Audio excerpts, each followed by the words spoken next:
రాష్ట్రంలో జగన్ పై తప్పుడు ప్రచారం చేస్తున్నారన్న మాజీ మంత్రి అమర్నాథ్. పర్యాటకులతో కిటకిటలాడుతున్న అరకు లోయ. గోవులను తరలిస్తున్న వారిని పట్టుకున్న అనకాపల్లి పోలీసులు. ఎస్సీ వర్గీకరణకు వ్యతిరేకంగా ఆందోళనకు సిద్ధమవుతున్న దళిత సంఘాలు. బాపట్ల బీచ్ సుందరీకరిస్తామని ఎమ్మెల్యే నరేంద్ర వర్మ. జనసేనలో చేరిన వైసీపీ నేతలు. నర్సీపట్నంలో అక్రమ భవన నిర్మాణం కూల్చివేత.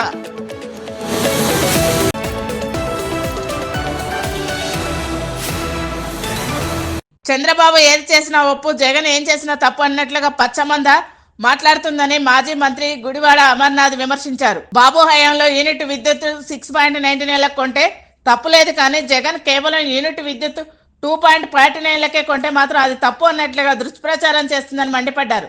కేంద్ర ప్రభుత్వ రంగ సంస్థ సెకీతో గత ప్రభుత్వం ఒప్పందం చేసుకుంటే ఆదానితో రాష్ట్ర ప్రభుత్వానికి ఏం సంబంధం ఉందని అన్నారు. తప్పు జరిగిందని భావిస్తే గత ప్రభుత్వం చేసుకున్న ఒప్పందాన్ని ఈ కూటమి ప్రభుత్వం క్యాన్సిల్ చేస్తుందా అని ప్రశ్నించారు. నూతనంగా దేశం స్వతంత్రం వచ్చిన తర్వాత ఆ రోజు వివిధ రాష్ట్రాల్లో వివిధ ప్రభుత్వ రంగ సంస్థల్ని ఏర్పాటు చేయాలని, సంస్థల్ని ఏర్పాటు చేసేటువంటి క్రమంలో ఆంధ్రప్రదేశ్కి, కర్ణాటకకి, తమిళనాడుకి, గుజరాత్కి అని చెప్పి కొన్ని కేటాయింపులు చేసినటువంటి క్రమంలో చాలా ప్రభుత్వ రంగ సంస్థలు ఆ రోజు ఏర్పాటు చేయడం జరిగింది. అలా ఏర్పాటైనటువంటి సంస్థల్లో ఒకటిగా వచ్చింది కాదు విశాఖపట్నం స్టీల్ ప్లాంట్ మన రాష్ట్రానికి. అప్పుడు ఉన్నటువంటి ఉమ్మడి ఆంధ్రప్రదేశ్లో ఇందాక పెద్దలు చెప్పినట్టు 66 నుంచి జరిగినటువంటి పోరాటం, అప్పటికే ప్రపంచంలోనే అత్యంత శక్తివంతమైనటువంటి మహిళగా ఆ రోజు ఉన్నటువంటి ఇందిరాగాంధీని ఆవిడ చేసినటువంటి నిర్ణయాల్ని మళ్ళీ వెనక్కి తీసుకోవడం కానీ ఆవిడ నిర్ణయాల్లో మార్పు తీసుకురావడం అంటే సామాన్యమైనటువంటి విషయం కాదు ఆ రోజుల్లో. కానీ ఆ రోజు ప్రజా ఉద్యమంతో ప్రజల తాలూకా ఆకాంక్షలకు అనుగుణంగా విశాఖ ఉప్పు ఆంధ్రుల ఉప్పు అనేటువంటి నినాదాన్ని తీసుకొని 32 మంది ప్రాణాలు బలిగొని, నాకు కథ చెప్పినట్టు 67 మంది ఎమ్మెల్యేలు రాజీనామాలు చేసి సంవత్సరాల తరబడి ఉద్యమం చేస్తే ఆ రోజు ఇందిరాగాంధీ కూడా ఆ ఉద్యమానికి తలొగ్గి విశాఖపట్నానికి స్టీల్ ప్లాంట్ కేటాయించినటువంటి సందర్భాన్ని మనం చూసాం. ఏ రకంగా అయితే ఉద్యమం చేసి సాధించుకున్నటువంటి స్టీల్ ప్లాంట్ మళ్ళీ ఉద్యమం చేసి దీన్ని కాపాడుకోవాల్సినటువంటి పరిస్థితి మళ్ళీ వచ్చింది. దాదాపు 3.5 సంవత్సరాలుగా, రేపు 27 వస్తే 4 సంవత్సరాలు ఉద్యమానికి పూర్తవుతాయి. ప్రముఖ పర్యాటక కేంద్రమైన అరకు లోయల పర్యాటకులతో కిటకిలాడుతూ రద్దీగా మారింది. కార్తీక మాసం కావడంతో శని ఆదివారాల్లో పర్యాటక ప్రాంత దర్శించవలసిన అరకు లోయ tribal museum, Madagada view point, Padmavathi botanical garden, జలపాతాలు, డ్రూమిగూడ, చాపరాయి రద్దీగా మారాయి. హోటల్స్, లాడ్జీలు హౌస్ఫుల్ బోర్డులతో దర్శనమిచ్చాయి. పర్యాటకులు రద్దీ కావడంతో రహదారులు ఎక్కడికక్కడ ట్రాఫిక్ సమస్యలు తలెత్తాయి. మంచు అందాలతో ఎముకలు కొలికే చలిలో మంచు వర్షం, కారు మబ్బులతో పర్యాటకులు మంత్రముగ్ధులవుతున్నారు.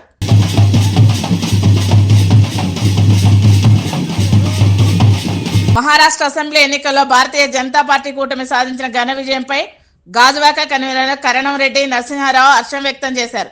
బీజేపీ కార్యాలయంలో విజయోత్సవ సభ నిర్వహించారు. కేక్ కోసి సంబరాలు చేసుకున్నారు. ప్రజల విశ్వాసంతో ఇచ్చిన ఈ చారిత్రాత్మక తీర్పు భారతదేశ అభివృద్ధి పదంలో ముందంజ వేస్తుందనే నమ్మకానికి సంకేతమని కేఎన్ఆర్ అభిప్రాయపడ్డారు.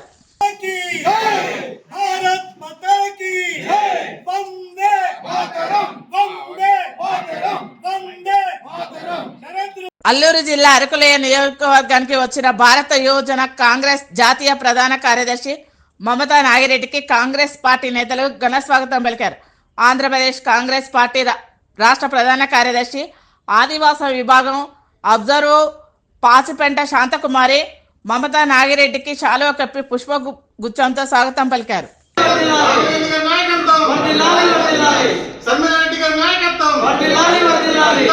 అనకాపల్లి జిల్లా నక్కపల్లి మండలం నక్కపల్లి జాతీయ రహదారి వద్ద అక్రమంగా తరలిస్తున్న 46 గోవులను నక్కపల్లి పోలీసులు పట్టుకున్నారు. ఈ సందర్భంగా నక్కపల్లి ఎస్ఐ సన్నిబాబు మాట్లాడుతూ జాతీయ రహదారిపై గోవులు అక్రమంగా తరలిస్తున్నారన్న సమాచారంతో గోవులను పట్టుకోవడం జరిగిందన్నారు. అక్రమంగా గోవులు తరలిస్తే కఠిన చర్యలు తీసుకుంటామని హెచ్చరించారు.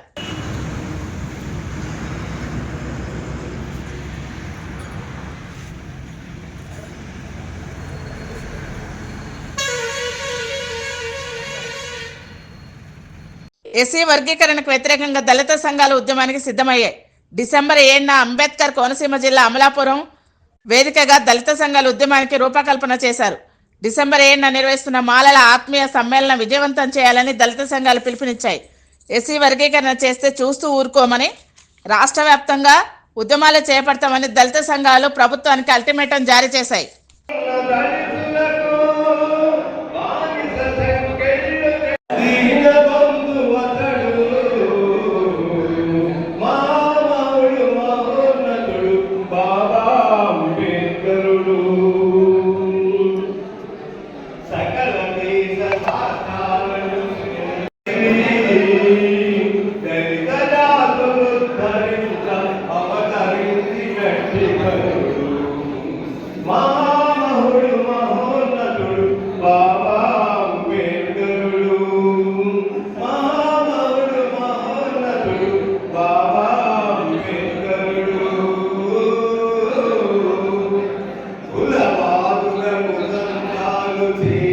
అంబేద్కర్ కోనసీమ జిల్లా మండపేట మండలం ఏడిద గ్రామంలో దళిత యువకులపై దాడి చేసిన వారిని అరెస్ట్ చేయాలని మాలా మాదిగ రెల్లి సామాజిక వర్గం ఆధ్వర్యంలో అమలాపురం పట్టణంలో అంబేద్కర్ కోనసీమ జిల్లా కార్యాలయం ఎదుట నిరసన చేపట్టారు. దళిత యువకులను వినాయకుడి గుడిలో చేతులు కట్టేసి దారుణంగా కొట్టారని మండిపడ్డారు. ఏ పార్టీ అధికారంలోకి వస్తే ఆ పార్టీలో ఉన్న కుల నాయకులు దాడులు చేస్తున్నారని ఆరోపించారు. కూటమి ప్రభుత్వంలో దళిత మీద ఎవరైనా దాడులు చేస్తే వెంటనే పార్టీ నుండి సస్పెండ్ చేయాలని డిమాండ్ చేశారు.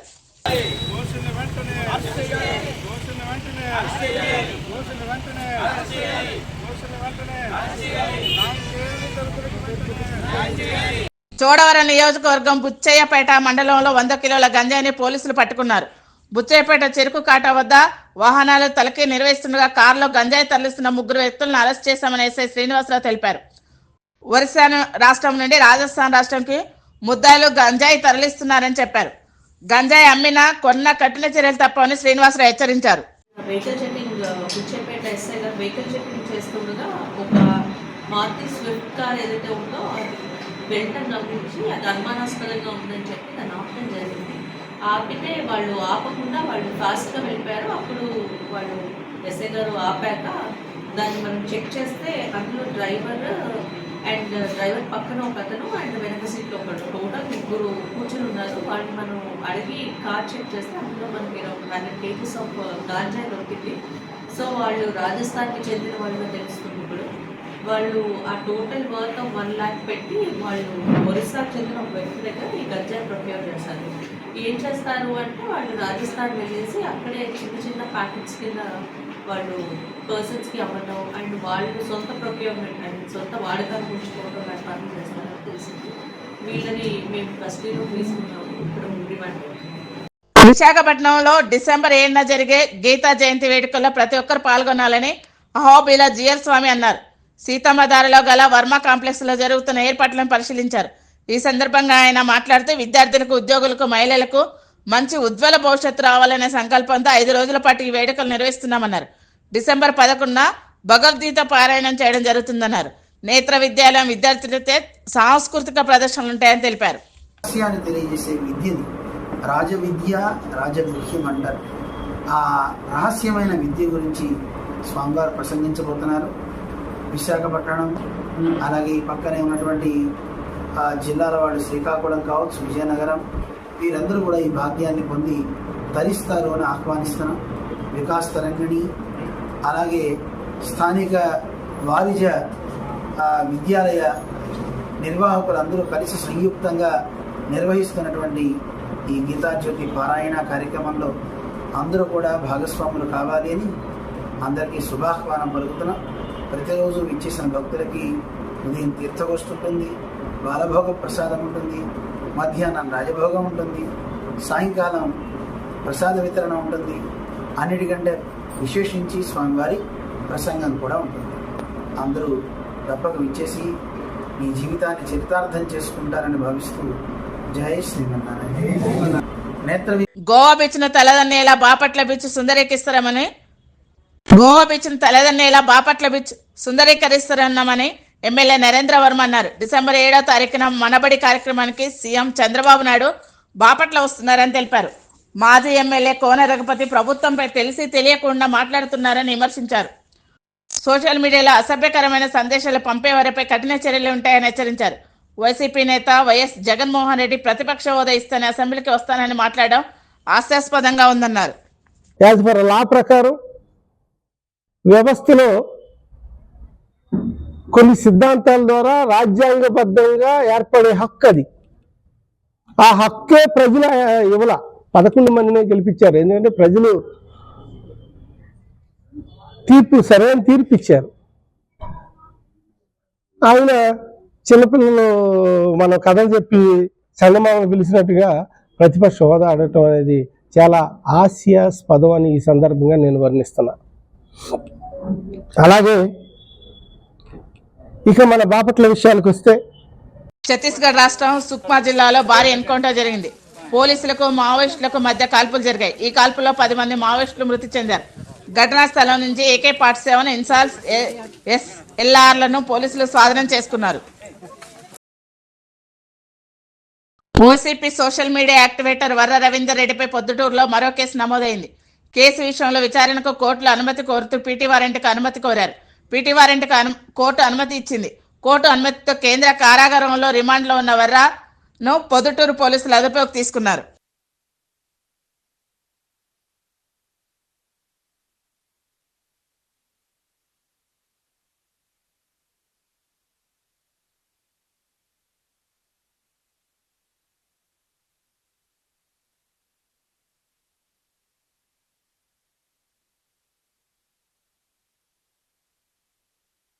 శ్రీ విశ్వ ఎడ్యుకేషన్ ఇన్స్టిట్యూట్ ఆఫ్ ఆధ్వర్యంలో మెగా స్కాలర్షిప్ టెస్ట్ నిర్వహించారు. ఈ టెస్ట్లో 800 మందికి పైగా విద్యార్థులు పాల్గొన్నారు. శ్రీ విశ్వ ఎడ్యుకేషనల్ ఇన్స్టిట్యూట్ ఆఫ్ ప్రతినిధులు తెలిపారు. ఈ టాలెంట్లో టెస్ట్ 240 మార్కులు పెట్టడం జరిగిందని, ఇందులో 180 నుండి 200 మార్కులు సాధించిన విద్యార్థులకు ఫీజు రాయితీ ఉంటుందన్నారు. ప్రియా అండ్ నేను శ్రీ విశ్వ ఎగ్జామ్ రాయడానికి వచ్చినప్పుడు స్ట్రెంత్ చాలా తక్కువ ఉంటుంది అని ఎక్స్పెక్ట్ చేసి వచ్చాను. బట్ చాలా మంది వచ్చారు, చాలా స్కూల్స్ నుంచి వచ్చారు. అండ్ ఎగ్జామ్ కూడా మేము ఎంతలో మా లెవెల్కే ఉంది ఎగ్జామ్ కూడా. ఎగ్జామ్ ఈజీగా అయిపోయింది. చాలా మంది మా ఫ్రెండ్స్ అందరమే రాసాం. శ్రీ విశ్వ scholarship exam. Niharika KV steel plant నుంచి వచ్చాను. ఈ ఎగ్జామ్ అనుకున్నట్టయితే లేదు, అంటే 10th సిలబస్ కొంచెం ఈజీగా కూడా ఇచ్చారు. చాలా బాగా అనిపించింది. శ్రీ విశ్వ Delhi public school 10th class. ఈ ఎగ్జామ్ అయితే అంత టఫ్ గా ఉంది. అంటే all 3 syllabus CBSE, state and ICSE చాలా ఆల్ మిక్స్డ్ సిలబస్. CBSE వాళ్ళకి కష్టం. Thank you. యలమంచిలి నియోజకవర్గంలో జనసేనలో చేరికల పర్వం కొనసాగుతుంది. మాజీ ఎంపీటీసీ, మాజీ పాలా సొసైటీ అధ్యక్షులు, పాలా సొసైటీ డైరెక్టర్లు, వార్డు మెంబర్లతో పాటు సుమారు 80 మంది వైసీపీని వీడి జనసేన తీర్థం పుచ్చుకున్నారు. వైసీపీ నుంచి వచ్చిన వారందరికీ ఎమ్మెల్యే సుందారపు విజయ్ కుమార్ పార్టీ కండువాలు వేసి జనసేనలోకి ఆహ్వానించారు. ఇక్కడ పవన్ కళ్యాణ్ గారు మొత్తం అంతా కలిసి గ్రామంలో ఉన్న మండలంలో ఉన్న నాయకులందరూ, అలాగే గ్రామంలో ఉన్న నాయకులు అందరం కలిసి కూటమిగా కొన్ని అభివృద్ధి కార్యక్రమాలు మా గ్రామంలో కానీ అలాగే చుట్టుపక్కల గ్రామాల్లో కానీ అన్ని జరుగుతున్నాయి, చూస్తున్నాము. అలాగే మా గ్రామంలో కూడా మేము ఇంకా అభివృద్ధి చేసుకోవాలని ఆశించి ఈ పార్టీలోకి రావడం జరిగింది. ఏదైతే మళ్ళీ అంటే పాత ఊపికే చేరినందుకు నాకు సంతోషంగా ఉంది.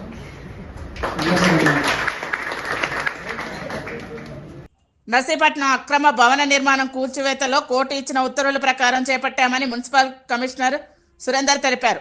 భవనం నిర్మించిన కన్నా అనే వ్యక్తికి నోటీసులు ఇచ్చిన తర్వాత కూల్చివేతలు చేపట్టామన్నారు. గతంలో ఆయన కోర్టుకు వెళ్లిన తర్వాత ఆయనకు మున్సిపల్ అధికారులు గడువు ఇచ్చారన్నారు. గడువు పూర్తయిన తర్వాత ఆయన సమక్షంలో కూల్చివేతలు చేపట్టడం జరిగిందన్నారు.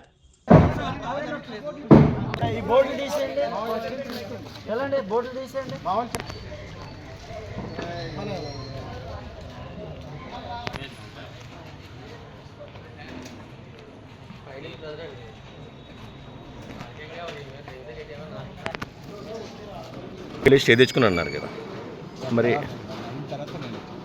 అలాగే జనరల్ ఇన్ఫర్మేషన్ అంటే కోర్టు ఆర్డర్ ఏమీ లేదు సార్. కోర్టు ఆర్డర్ ఏమీ తెలియదు.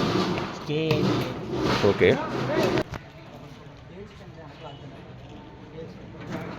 కింద పట్టుకుంటారా? అయిలా చూడు, దీన్ని తగులుతా చూసుకో.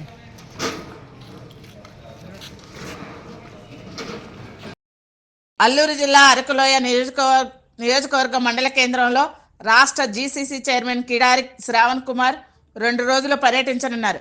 జీసీసీ చైర్మన్ పదవి చేపట్టి మొదటిసారిగా అరకులోయకి రావడంతో దీన్సా నృత్యాలతో జీసీసీ చైర్మన్ కిడారి శ్రావణ్ కుమార్కు ఘన స్వాగతం పలికారు. పర్యాటక వసతి గృహం ఇష్టాగోష్ఠిలో సమావేశ మందిరంలో కార్యకర్తలతో సమావేశం నిర్వహించారు. అంబేద్కర్ కోనసీమ జిల్లా అమలాపురం ప్రభుత్వ పాఠశాల కళాశాలలో పనిచేస్తున్న శానిటేషన్ వర్కర్లకు 6 నెలలుగా పెండింగ్లో ఉన్న వేతనాలు వెంటనే చెల్లించాలని శానిటేషన్ వర్కర్ల యూనియన్ సిఐటి ఆధ్వర్యంలో అంబేద్కర్ కోనసీమ అమలాపురం పట్టణం జిల్లా కలెక్టరేట్ ఎదుట నిరసన చేపట్టారు. 300 మందికి ఒక ఆయన నియమించాలని ప్రభుత్వ నిర్ణయాన్ని పునఃపరిశీలన చేసుకోవాలన్నారు. కనీస వేతనాలు 26,000 చెల్లించాలని, ఉద్యోగ భద్రత కల్పించాలని వారు డిమాండ్ చేశారు. శానిటేషన్ వర్కర్లపై రాజకీయ వేధింపులు ఎక్కువయ్యాయని మండిపడ్డారు. తొలగించిన వర్కర్లను వెంటనే విధుల్లోకి తీసుకోవాలని, లేని పక్షంలో ఉద్యమం చేపడతామని హెచ్చరించారు.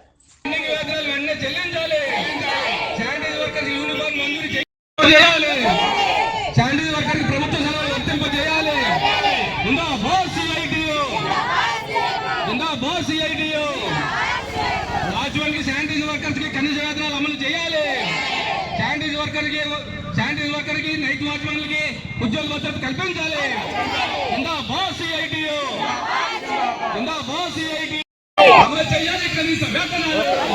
అంబేద్కర్ కోనసీమ జిల్లా అమలాపురంలో ఏర్పాటు చేసిన శెట్టిబలిజ వన సమారాధన కార్యక్రమానికి మంత్రి సుభాష్ హాజరయ్యారు. ఈ సందర్భంగా ఆయన మాట్లాడుతూ కోనసీమ అల్లర్ల కేసులో అమాయకులను బలి చేశారన్నారు.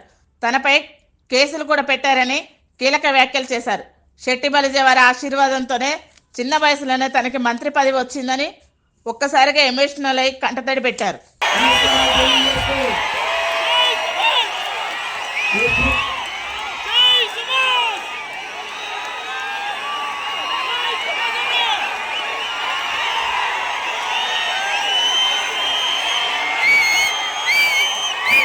కూటమి ప్రభుత్వం ఇచ్చినటువంటి పట్టణాల్లో పేదలకు 2 సెంట్లు ఇళ్ల స్థలం ఇవ్వాలని గత ప్రభుత్వం అప్పటి ఎంపీ భరత్ ఇచ్చిన పట్టాలకు స్థలాలు చూపించాలని సిపిఐ జిల్లా కార్యదర్శి తాటిపాక మధు ప్రభుత్వాన్ని డిమాండ్ చేశారు. రాజమండ్రిలో సిపిఐ నగర కమిటీ ఆధ్వర్యంలో సింహాచలం నగర్, హుకుంపేటలో పేదలకు ఇప్పటి వరకు ఇళ్ల స్థలాలు చూపలేదన్నారు. వైసీపీ ప్రభుత్వం పేదలకు ఇచ్చిన ఇళ్ల స్థలాలు పట్టాలు నిరుపయోగంగా మారాయన్నారు. ప్రభుత్వం వెంటనే స్పందించి పేదలకు ఇండ్ల స్థలాలు కేటాయించాలని డిమాండ్ చేశారు. మాస్టర్ కి TV, please like, share and subscribe master కి టీవీ.